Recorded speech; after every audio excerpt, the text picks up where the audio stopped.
감사합니다.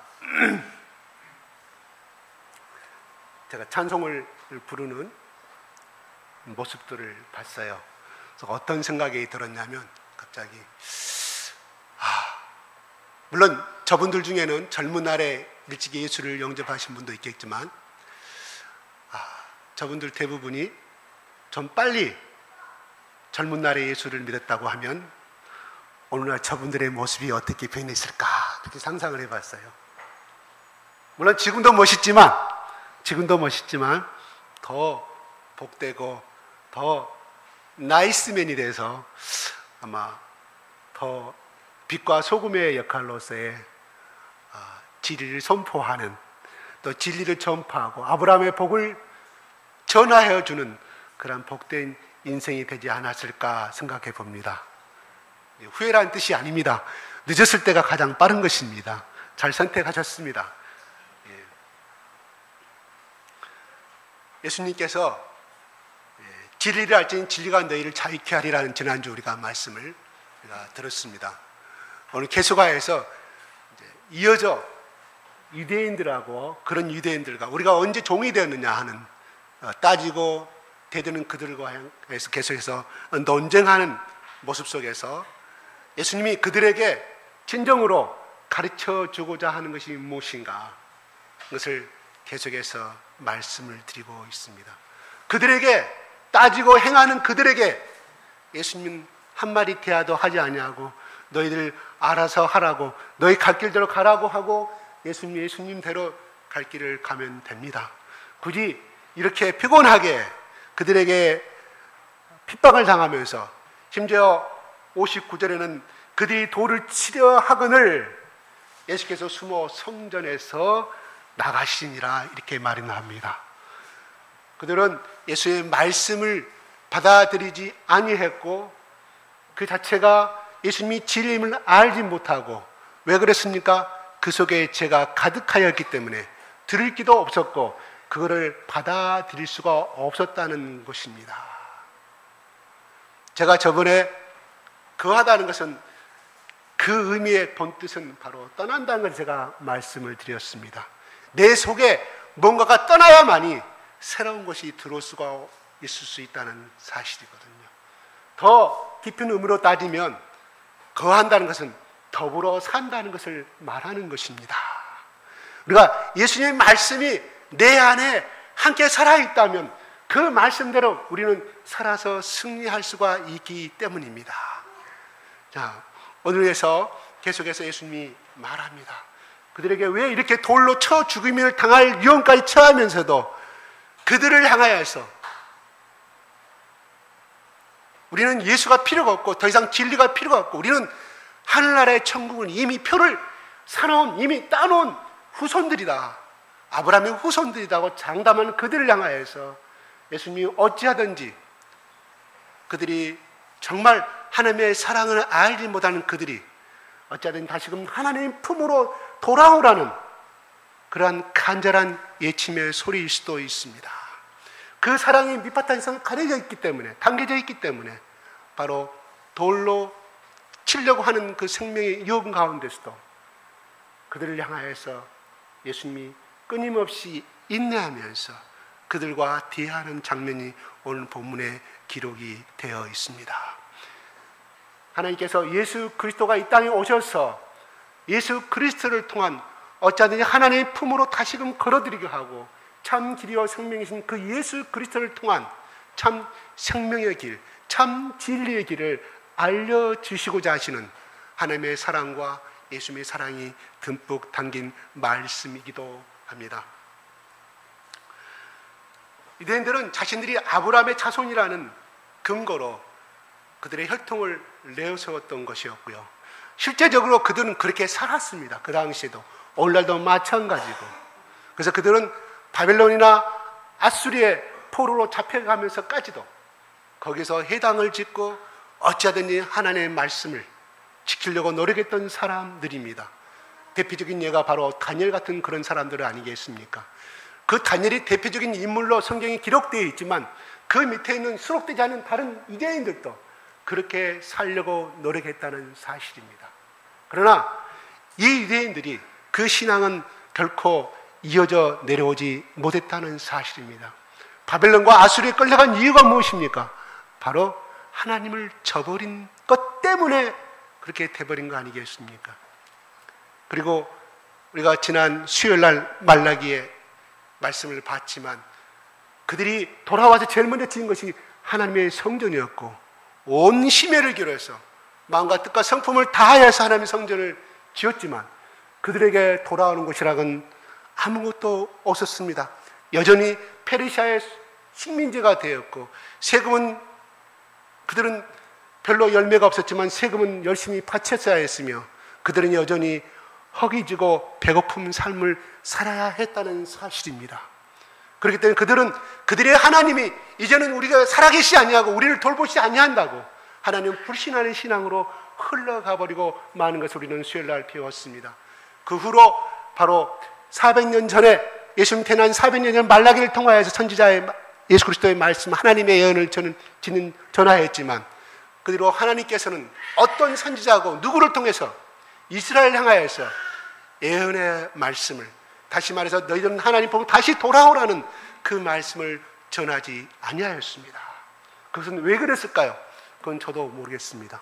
왜? 성경에 없는 말하면 안 되니까요. 그래서 결국은 예수님이 결국은 말라기 선지자를 통한 그 460년 후에 예수님이 탄생하신 것 같고 오늘날 지금 예수님께서 이 말씀을 전하고 있다는 사실입니다.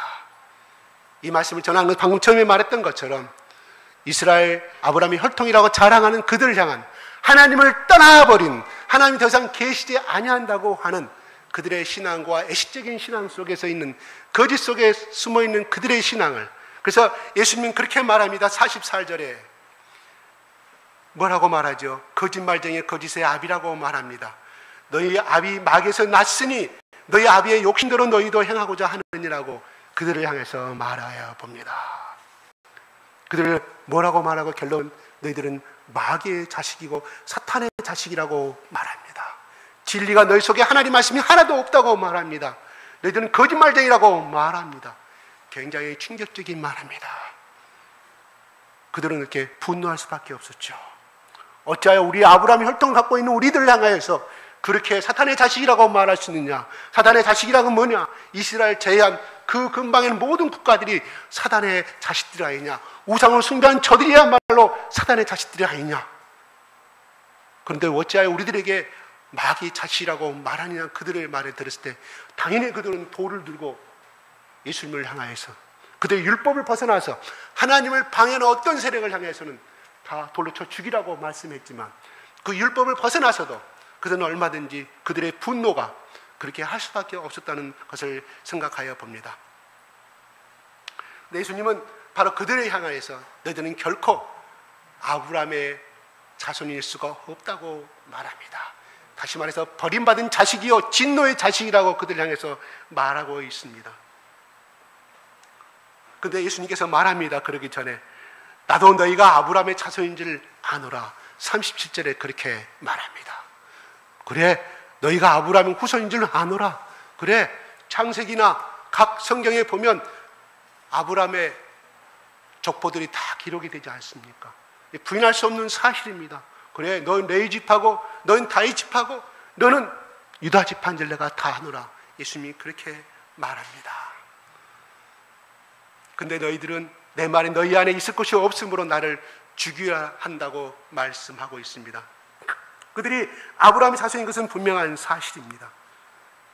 그러나 주님은 너희들이 유대인이고 혈통적으로는 아브라함의 후손일지는 모르지만 진정한 성경이 말하는 하나님의 말하는 하나님의 축복의 상속자는 될 수 없다고 말씀합니다. 그 이유가 무엇일까요? 바로 그들 속에 하나님이 없었기 때문입니다. 진리가 없었기 때문이라고 말합니다.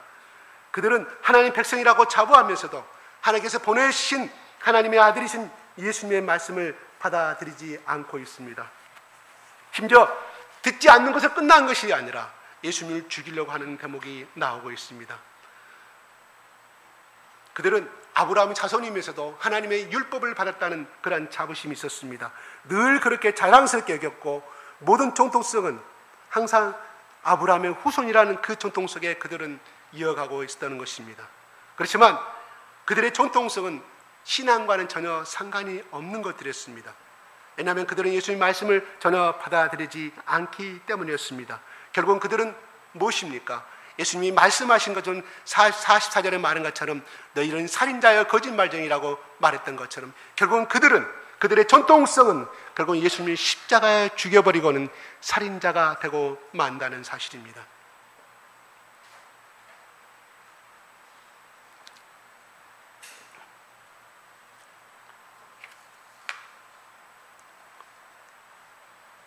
오늘 우리는 어떻습니까? 우리 이 시간 나와서 예배도 드리고 말씀을 듣고 은혜를 받기도 합니다. 실제로 그 말씀대로 살아가는 성도도 많이 있습니다. 지난 일주일간도 열심히 흙은 씨앗을 삼키고 씨앗은 흙의 양분을 먹음으로 말미암아 열매를 맺는다고 하신 그 말씀도 들었을 것입니다. 그래서 그 말씀대로 살아려고 많은 노력도 하신 분도 있습니다. 그러나 우리 세상에 보이는 것은 눈에 화려한 것이 보입니다.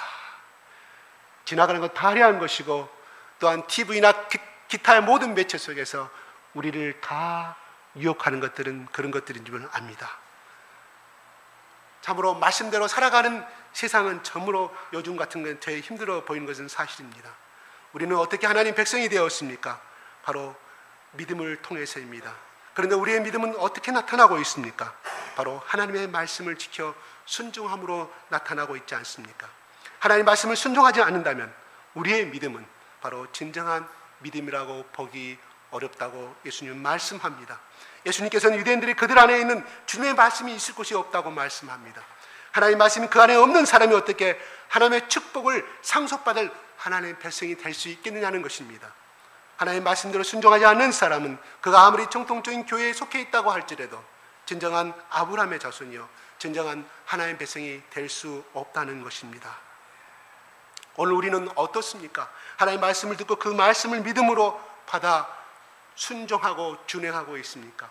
준행이라는 것은 그 의미는 그 뜻이 무엇인지는 모르지만 먼저 행한다는 것입니다. 행하고 나서 그것을 체험한다는 것입니다. 그게 준행의 의미입니다. 우리는 그 아이가 그 길을 가면, 내 아들이 내 자식 그 길을 가면 위험 속에 빠질 줄 알기 때문에 강력히 손을 잡고 강력히 매너 때리기도 하고 큰 소리로 치기도 합니다. 그러나 그 아이가 그 엄마의 손을 붙잡고 가게 됐을 경우는 결코 그 위험 속에는 빠지지 않냐고 평안한 길로 갈 수가 있다는 것입니다. 그러면서 그 아이는 내가 이 길을 가면 이렇게 행동하면 이것이 위험하다는 사실을 체험해서 알게 된다는 것입니다. 그것이 성경에서 말하는 준행의 깊은 의미라는 것입니다. 우리가 말씀이 이해되지 아니하고 또한 말씀을 이거는 정말 어려운 말씀이고 이건 나에게 맞지 않는 말씀이고 그런 말씀들이 참으로 신앙의 성장의 과정을 통해서 차츰차츰 깨닫게 되어갑니다. 이 말씀은 어려워. 그러나 1년이 지나고 2년이 지나면 그다음은 받아들일 수 있는 믿음의 레벨이 올라가게 됩니다. 어떻게 보면 다 순서가 있는 것은 사실이지만 오늘 예수 그리스도께서 말씀하신 말씀은 너희가 이해가 되게든 준행하라고 순종하라고 말하지 아니합니다. 너희는 이해가 되지 않든 되든 간에 무조건 순종하고 준행하라고 예수님이 우리에게 말씀한다는 사실입니다. 아브라함은 그 말씀을 이해하고 본토 친척 아비집을 떠났습니까? 한마디도 이해하지 못했습니다. 하나도 받아들이지 아니했습니다. 그는 떠났습니다. 준행했습니다. 그러다 보니까 그의 신앙이 점점점 체험 가운데서 하나님이 살아계시고 나에게 복 주시는 그 하나님이신가 그걸 알기 때문에 그는 성숙한 사람이 되어가는 것을 우리는 바라보게 되지 않습니까?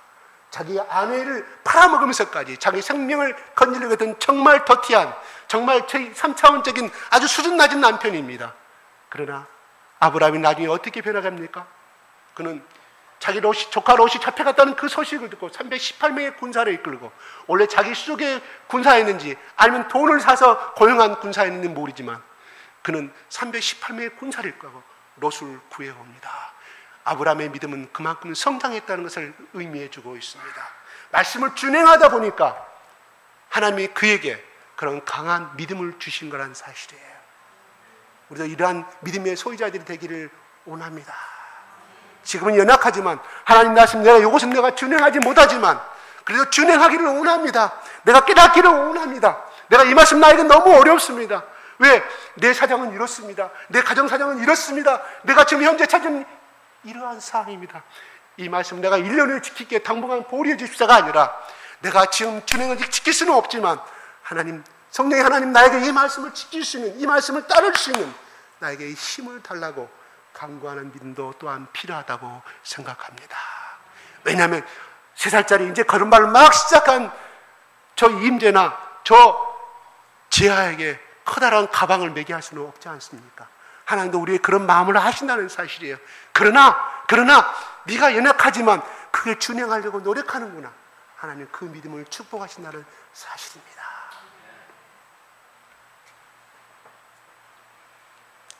예수님께서 유대인들에게 그들 안에는 주님의 말씀이 있을 것이 없다고 말합니다. 그래서 그들은 예수님을 죽이려고 하였습니다. 뿐만 아니라 주님의 말씀을 받아들이지 않았던 유대인들은 결국은 59절에 돌을 쳐 죽이려고 하는 그러한 장면을 연출하게 됩니다.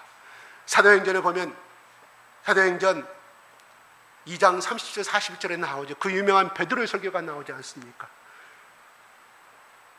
그들은 가슴을 치고 너희들이 십자가에 죽인 그 예수가 바로 너희들이 하나님의 아들을 죽였다고 그 말씀을 드렸을 때 우리는 어떻게 하면 구원을 받을 수가 있으며 어찌하여 우리는 제 용서함을 받을 수 있는 가슴을 치면서 얘기합니다. 그때 베드로가 말합니다. 주 예수를 믿으라고 말했을 때 3,000명이 예수를 믿게 됩니다. 근데 그를 예수 믿는 사람이 3,000이라고 말하지 아니하고 이날의 제자의 수가 3,000이나 더하더라 그럽니다. 그럼 세례받은 사람이 몇 명일까요? 그건 잘 모르겠어요. 3,000. 예수 믿는 기록 작정한 고백한 사람들 중에 3,000명이 예수의 제자가 되겠다고 고백한 말이었다는 사실이에요. 물론 베드로의 설교에는 강력한 성령의 말씀이 동반했기 때문에 그렇게 되었겠죠. 중요한 것은 그들이 하나님의 말씀으로 받아들였다는 사실입니다. 회개하고 가슴을 치면서 그를 순종했다는 사실입니다. 그러나 스테판의 설교는 어떻습니까? 사도행전 7장 54절부터 57절에 이렇게 나오잖아요. 그들이 큰 소리를 지르며 길을 막고 일심으로 그에게 달려들어서 성 밖에 내치고 돌로 칠세 증인들이 옷을 벗어서 사울이라는 청년의 발 앞에 둔이라고 말합니다. 저희가 이 말을 듣고 마음에 찔려 그를 향하여 스테판을 향하여서 행동하였다는 사실입니다. 참으로 불행한 사람들입니다. 물론 이 중에는 여기에 스테판을 향해 돌을 향하여 돌을 던지고 살인 동참하게 했던 사람들 중에는 그 중에 대표적인 예가 바로 바울이었습니다. 그는 결국 나중에 회개하고 그리스도의 참 종이 되었다는 것을 우리는 너무나 잘 압니다. 예수님의 말씀을 들은 유대인들도 마음에 찔림을 받았습니다. 그러나 그들은 회개하지 않냐고 믿지 않았습니다. 예수님을 죽이려고 하였습니다. 왜냐하면 예수님의 말씀을 받아들이기에는 너무나 마음이 찔리고 괴로웠기 때문입니다. 우리는 이걸 교만이라고 표현하지만 그러나 그 영적으로 더 설명한다고 하면 그거를 회개하다니 받아들이자니 너무 찔리고 괴로웠던 사실입니다. 말씀을 듣고 회개하지 않은 사람은 절대로 참된 평안을 얻을 수가 없습니다. 그 마음 가운데 참된 평안을 얻을 수가 없다는 사실입니다. 말씀에 순종하며 참된 평안을 우리는 얻게 되게 됩니다. 신앙의 인격과 삶이 아름답게 변화되는 것을 우리는 많이 보게 됩니다. 예수님께서 자신들이 아브라함 자손이라고 주장하는 유대인들에게 그들은 진정한 아브라함의 자손이 아니라고 말씀합니다. 이유가 무엇입니까? 주님을 대하는 그들의 태도가 아브라함과는 너무나 달랐기 때문입니다. 그래서 39절 40절에 너희들이 아브라함의 후손이었다면 아브라함이 행했던 그 일을 행해야 할 것인데 하나님께 드는 진리를 내게 사람 나를 죽이려 한다고 말씀합니다. 아브라함은 이렇게 하지 아니하였다고 말합니다. 이 말의 뜻은 무엇입니까? 예수님께서는 구약시대에 아브라함에 찾아가 그를 만나신 적이 있다고 기록하고 있습니다. 창세기 18장 그 유명한 말씀입니다. 창세기 18장 1절부터 5절의 말씀이 나오잖아요. 정오쯤에 그 당시 사막지방 고대 근동지방에서는 점심때는 다 시스타 잠을 자는 시간이었습니다. 아브라함이 졸았는지 아니면 장마가 앞에 서가지고 뭐를 앉아서 뭐를 기다리는 건 무슨 생각에 잡혀있는가는 모르지만 그가 운yon 중에 꿈인지 생시인지 실제적으로 세 사람을 만나게 됩니다. 두 사람은 천사였고 한 분은 여호와였다고 말합니다. 그 여호와가 누구십니까? 여호와 하나님 보는 사람은 다 죽습니다. 그래서 모세에게도 십계명을 받을 때 하나님께서 여호와의 손이 아브라함을 가려버리시잖아요. 왜? 아브라함이 죽어버리기 때문에. 여호와라고 설명되어 있지만 바로 이 여호와 하나님 누구시냐? 바로 사람의 모습으로 나타낸 예수 그리스도라는 사실입니다. 그래서 예수님이 오늘 본문 말씀에 그렇습니다. 본문 말씀에 58절에 예수께서 이르시되 진실로 진실로 너희에게 이르노니 아브라함이 나기 전부터 내가 있느니라고 말합니다. 오늘 본문 말씀이 아니죠. 8장 58절이죠. 너희에게 이르노니 아브라함이 나기 전부터 내가 있느니라고 말합니다. 있었느니라고 말하죠. 있느니라는 뭐예요? 이건 가가 되어 있었고 현재에 되어 있었고 미래에 있다는 이런 미래 알령을 동사를 쓰고 있습니다. 뭔 말이에요? 바로 이 창세기 18장에 바로 아브라함이 만났던 그 여호와 하나님이 바로 육신의 모습으로 나타낸 예수 그리스도를 상징하고 있다는 사실입니다. 그때 예수님께서 아브라함을 방문하신 목적은 무엇이었습니까? 두 가지였습니다. 하나는 앞으로 1년 후에 사라가 아들을 낳게 될 것을 말씀해 주기 위한 것이었고, 또 한 가지는 소돔과 고모라를 유황불로 심판하실 것을 아브라함에게 알려주시기 위함이었다는 사실입니다. 아브라함이 처음부터 주님을 알아본 것은 절대 아니었습니다. 그러나 그는 피곤하고 모두가 쉬는 시간인 한낮에 찾아오신 그분을 정성을 다해 대접했습니다. 그리고 그분이 하시는 말씀을 듣게 됩니다. 아브라함은 주님의 말씀을 온전히 믿었습니다. 그리고 소돔에 살고 있는 조카 롯을 생각하면서 주님께 간절히 기도합니다. 아브라함이 그 여호와의 모습으로 나타나신 그 주님께 뭐라고 말합니까? 6번의 기도를 말씀하지 않습니까? 하나님, 소돔과 고모라에 자기 조카 롯이 살고 있는데 하나님 유황불 못을 심판하면 내 조카 죽습니다. 하나님, 그 중에 의인 50명만 있어도 하나님 심판하지 않겠습니까? 당연하다. 그래서 그 다음에 45명, 그 다음에 30명, 20명, 10명까지 가게 됩니다. 6번의 기도를 간구하는 대목이 나옵니다.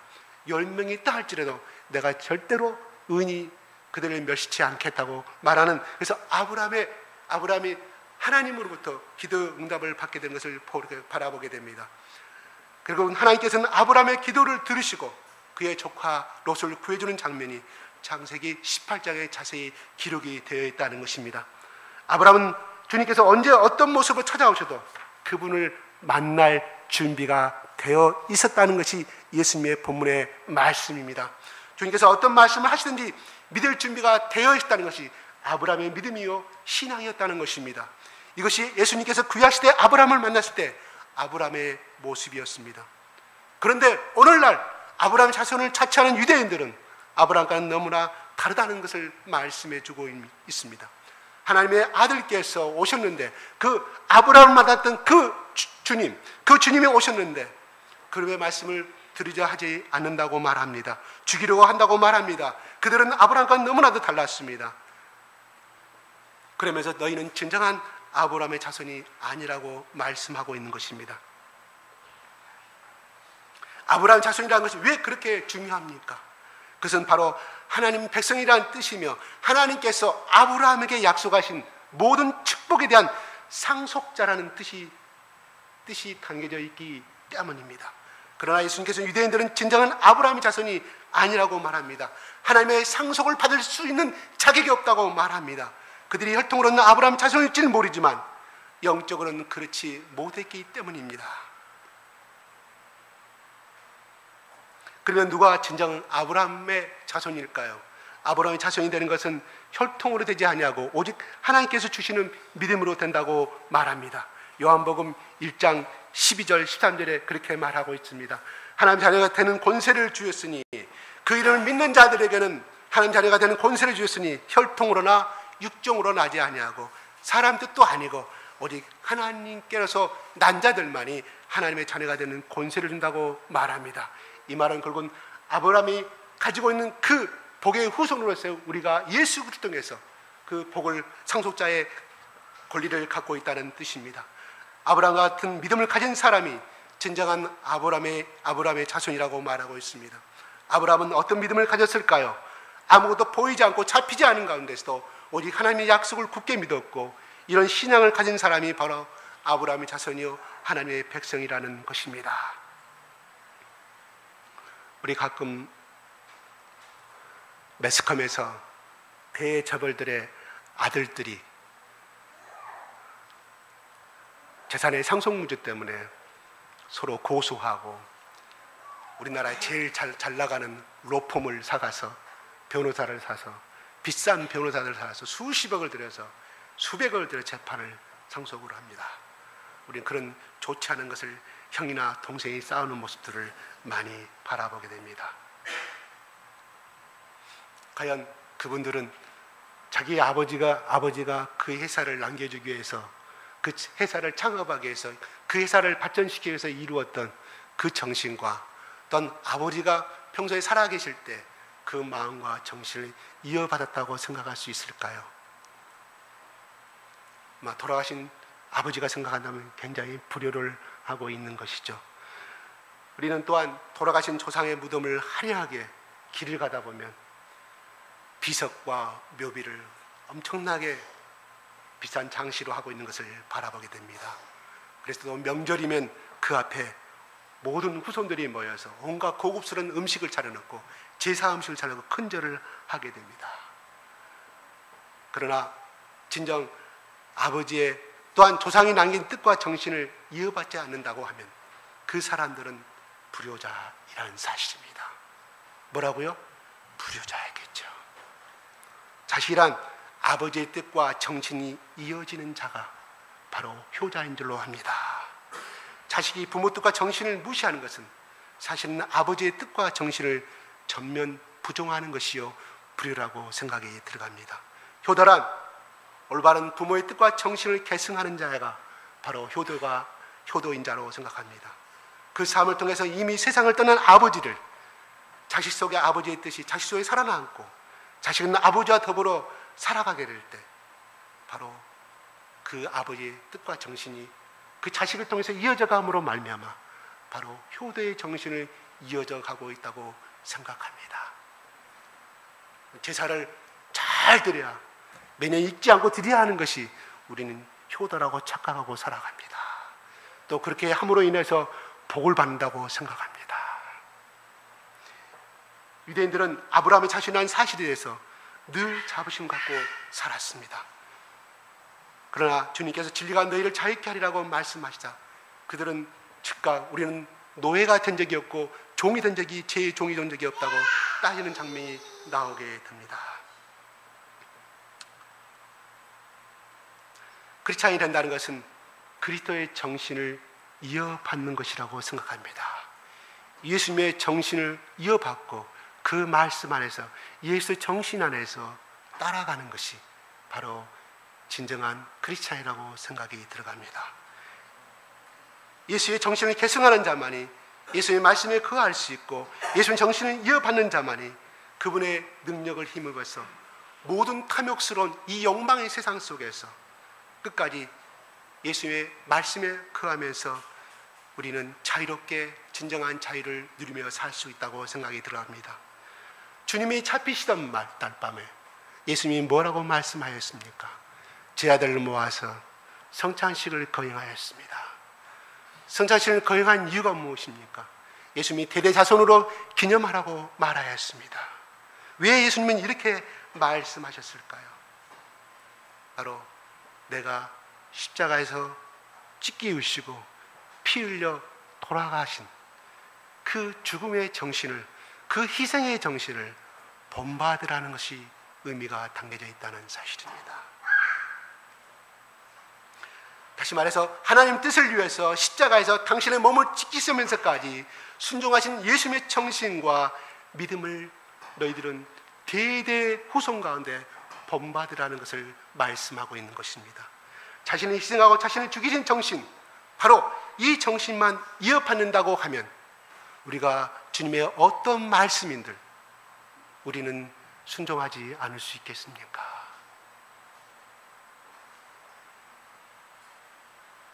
어찌 아브라함의 참된 자손이 되기 위해서, 진정한 참된 아브라함 자손이 되기 위해서는 바로 그들은 아브라함의 정신과 아브라함의 뜻을, 아브라함의 신앙을 이어받는 것이 진정한 아브라함의 후손이 해야 될 일이었습니다.